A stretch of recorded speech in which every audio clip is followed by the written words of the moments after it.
दोस्तों, top 5 series के और एक नए वीडियो में आप सभी का स्वागत है। आज का वीडियो ये थोड़ा स्पेशल होने वाला है।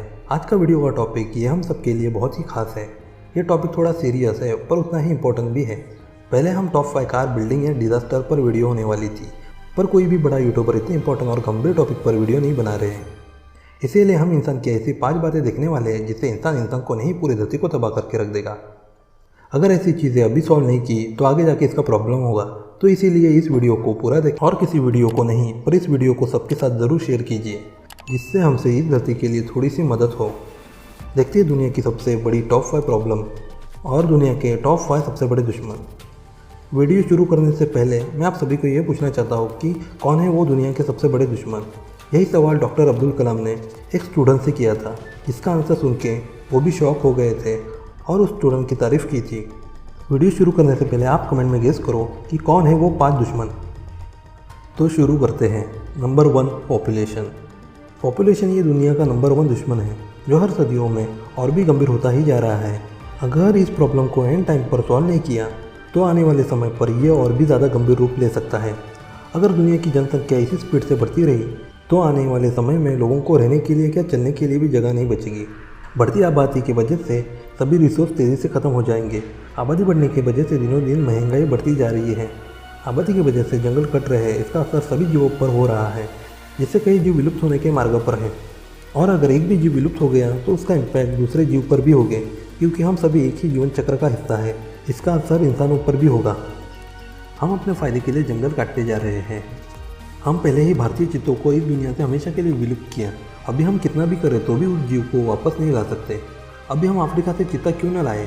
उदाहरण के लिए किसी इंसान ने उसके अंतिम समय पर कुछ गिफ्ट दिया और किसी इंसान से वो गिफ्ट टूट गया और उसने वही सेम चीज़ भी ला के दी, तो भी वो फर्स्ट गिफ्ट से कंपेयर नहीं कर सकते। आबादी को रोक के कंट्रोल में लाना बहुत ज़रूरी है।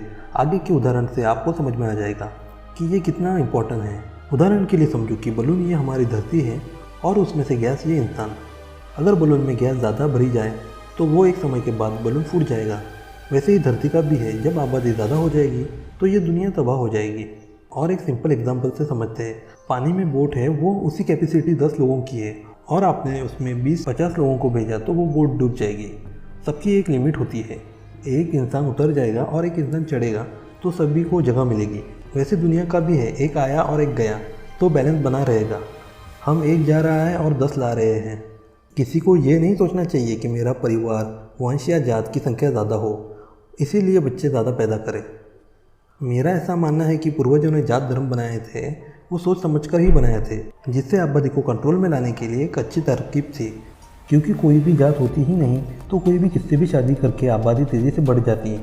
इससे हुआ कि कुछ लोग उन्हीं के लोगों से शादी कर सकते हैं। ऐसा लगता है कि पूर्वजों ने इसी लॉजिक से ये सब किया। आज ऐसा समय है कि 10 लड़कों के पीछे सिर्फ 5 लड़कियां ही है। पहले के समय में लोगों को लड़के ही होने के लिए जन्म देने से पहले ही लड़कियों को पेट में ही मार देते थे। जिस मशीन का आविष्कार अच्छी चीज़ों के लिए हुआ, लोगों ने सोनोग्राफी करके लड़का है या लड़की देखने के लिए करने लगे। आज मेल के कंपेयर में फीमेल कम है, जबकि साइंटिफिकली भी देखें तो फीमेल की संख्या ज़्यादा होनी चाहिए थी। क्योंकि दूसरे कौन से भी आप जीव देख सकते हो, बिल्ली या मुर्गी या शेर, इन सब में फीमेल ज़्यादा होती है। जो मैंने पढ़ा था, मेल बनने के लिए बॉडी में हीट ज़्यादा होनी चाहिए, जो किसी 1-2 बच्चे को ही मिलता है। एक मेल होता है तो बाकी फीमेल होती है। इसका मतलब आप समझ गए होंगे पहले क्या हुआ वो। अगर आबादी कंट्रोल में लाना हो तो सबको 2 बच्चे हुए तो भी चलेंगे, एक मेल और दूसरी फीमेल। और पहला लड़का हो तो रुक जाना चाहिए, और दोनों लड़कियां हो तो उसके बाद थर्ड चाइल्ड का सोचना नहीं चाहिए, क्योंकि लोग लड़का होने की चाहत में ऐसा भी करते हैं। हमको समझना चाहिए कि लड़का और लड़की एक समान है। Number 2, pollution. पॉल्यूशन ये प्रॉब्लम पॉपुलेशन की वजह से हुआ है। जितनी ज़्यादा आबादी उतना ज़्यादा प्रदूषण। प्रदूषण के 3 प्रमुख प्रकार है, वायु प्रदूषण, जल प्रदूषण और भूमि प्रदूषण, और एक ध्वनि प्रदूषण भी है। प्रदूषण की वजह से धरती को बुरा असर हुआ है, समुद्र नदियों पर उसका असर हुआ है। इन सब के वजह से उनमें रहने वाले जीवों पर भी उसका इफेक्ट पड़ा है। सारा नेचर पॉल्यूशन की वजह से खराब होता जा रहा है। इंसानों के द्वारा बना कार्बन डाइऑक्साइड की वजह से ओजोन लेयर पर इसका बुरा असर हो रहा है। ओजोन की वजह से सूरज की यूवी रे किरणें धरती पर आ नहीं सकती, पर ओजोन लेयर ना होने की वजह से सूरज की घातक किरणें धरती पर आ जाएगी, जिससे इंसान सूरज की गर्मी से ही जल के मर जाएगा। अभी वो लेयर कमज़ोर होने की वजह से अंटार्कटिका के आइसबर्ग पिघलने लगे हैं और अगर सभी आइसबर्ग पिघल गए तो धरती पर सुनामी आ जाएगी। सभी कॉन्टिनेंट पानी के नीचे चले जाएंगे। इंसानों द्वारा निर्मित कचरा और ऑयल समुद्र और नदियों में मिलने पर पानी में रहने वाली मछलियों पर उसका बुरा असर होता है, जिससे वो मर जाते हैं या म्यूटेट होके विकार होते हैं। वही मछलियाँ इंसान अगर खाए तो उसको कोई ना कोई बीमारी हो सकती है। ज़मीन पर इंसानों ने इतना कचरा किया है जिसमें प्लास्टिक को नष्ट होने में 400 साल लगते हैं, जिसमें से कुछ टाइप के प्लास्टिक को डिकम्पोज होने में 600 साल तक लग सकते हैं। आप देख सकते हो कितने समुद्र किनारों पे प्लास्टिक का कचरा होता है। हम लोग पब्लिक प्लेस पर कचरा फेंक देते हैं, पर हम ये नहीं देख रहे हैं कि उसका कितना बुरा इफेक्ट नेचर पर हो रहा है। जितना हम लोग हमारे घर को साफ रखते हैं उतना ही रेलवे स्टेशन और पब्लिक प्लेस को रखना चाहिए। कचरा घर आके या डस्टबिन में ही डालना चाहिए। आप कचरा करते हो उससे ही मच्छर और मक्खियों को फ़ायदा होता है और उन्हीं की वजह से आप बीमार भी गिर सकते हो। तो खुद को और किसी और को भी कचरा करने से रोकें। Number 3, corruption. आज करप्शन हर फील्ड में घुस गया है। छोटे से लेकर बड़े कामों में भ्रष्टाचार होने लगा है। लोग टैक्स से बचने के लिए भी भ्रष्टाचार करते हैं। लोग रोड बनाने के लिए भी करप्शन करते हैं, ज़्यादा पैसे लेते हैं गवर्नमेंट से और लो क्वालिटी का मटेरियल यूज़ करते हैं। पर ये नहीं सोचते कि थोड़े से पैसे के लिए वो किसी की जान के साथ खेलते हैं। पर सोचो कि कभी उनके ही फैमिली मेम्बर को उन्हीं की रोड की वजह से जान गई, ना खुद खाओ और ना किसी और को खाने दो। कोई भी इंसान भ्रष्टाचार करता है तो इनडायरेक्टली उसका किसी चीज़ पर इम्पैक्ट होता है। परिणाम रूप महंगाई ऐसी ही बढ़ती है। Number 4, war. मनुष्य का बड़ा दुश्मन खुद मनुष्य होता जा रहा है। वॉर बड़े हो या छोटे लेवल के, इसमें नैसर्गिक संपत्ति, जनहानि और मानव संपत्ति और पोल्यूशन होता है। लड़ाई है ये प्राचीन कालों से चली आ रही है, पर अभी मानव ये विकसित हो गया है।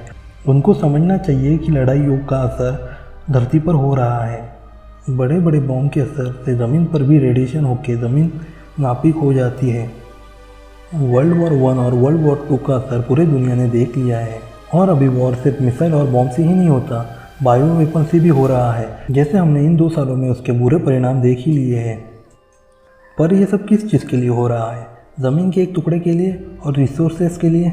और लोग एक साथ रह के मिल के रहेंगे तो ना रिसोर्सेज कम पड़ेगी और पॉपुलेशन कंट्रोल में रखेंगे तो ज़मीन की प्रॉब्लम भी नहीं होगी। ये सभी चीज़ें पॉपुलेशन की वजह से निर्माण होती है। फेमस एग्जाम्पल से इसे समझते हैं। 10 लोग एक जगह पर रखे और सबको एक बलून दिया और बोला कि सिर्फ 5 मिनट तक जिसका बलून रहेगा वही विनर होगा।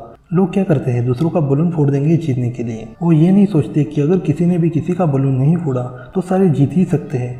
तो जीतने की चाहत में किसी का भी बलून नहीं बचता। वैसे ही धरती का भी है। लड़े बिना रहेंगे तो बहुत सी चीज़ें होगी।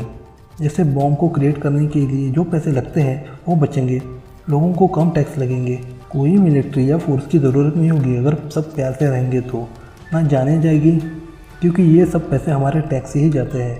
वॉर से कभी किसी को फ़ायदा नहीं हुआ है, हमेशा नुकसान ही हुआ है धरती को। Number 5, terrorism. आतंकवाद ये दुनिया का एक सबसे बड़ा दुश्मन है। आतंकवादी हमलों से इनोसेंट लोगों की जानें बिना मतलब की जाती है। दुनिया में कई देशों में टेररिस्ट अटैक, बॉम्ब ब्लास्ट हुए हैं, उसमें कई जाने गई हैं। उन लोगों को समझना चाहिए कि किसी भी पर्सन की बातों के प्रभाव में नहीं आना चाहिए। सब लोगों को समझना चाहिए कि क्या सही है और क्या गलत है। वो जो लोग अपने फ़ायदे के लिए हिंसा फैलाते हैं वो खुद आराम से आरामदायी ज़िंदगी बिताते हैं और उनके फॉलोअर बिना सोचे ही ज़िंदगी बर्बाद करते हैं। वो लोग उनके फॉलोअर को फूल समझते हैं, किसी रिमोट कंट्रोल जैसे इस्तेमाल करते हैं। आप किसी भी जात या धर्म से क्यों ना हो, सबकी मान्यता में गॉड अलग हो सकते हैं। कौन सच है कौन झूठ ये सोचना नहीं चाहिए। सब धर्म की रिस्पेक्ट करनी चाहिए और ये सोचना चाहिए कि नेचर भी एक प्रकार के हमारे भगवान ही हैं। इतना सोचो कि सूरज, हवा, पेड़, पानी इस दुनिया से दूसरे दिन से ही चली जाएगी तो क्या मानव जी पाएगा? हमारे लिए पेड़, सूरज भी एक प्रकार के भगवान ही है। Save nature, save world. हम इंसान हैं, जानवर नहीं। अगर हम सब अलग होते तो सबके खून का कलर सेम नहीं होता।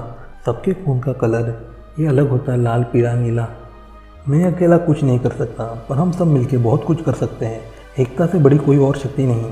बचपन में कहानी सुनी होगी, एक लकड़ी को कोई भी आराम से तोड़ सकता है, पर लकड़ी के ग्रुप को एक साथ मिला दे तो उसे कोई नहीं तोड़ सकता। ये बस कहानी के लिए नहीं है जो आपको सिखाई गई हो। आप यही सोचो कि डायनासोर के ज़माने की छोटी सी चींटी आज भी अस्तित्व में है। वो सिर्फ इसलिए क्योंकि वो समूह में रहती है। उनकी एकता ही उनकी शक्ति है, नहीं तो एक छोटी सी चींटी को कोई भी मार सकता है। जैसे घोड़े को पानी के पास लेके जा सकते हैं, पर पानी पीना या ना पीना ये घोड़े पर निर्भर करता है, वैसे ही मेरा आपको बताने का कर्तव्य है, मानना या ना मानना यह आप पर निर्भर करता है।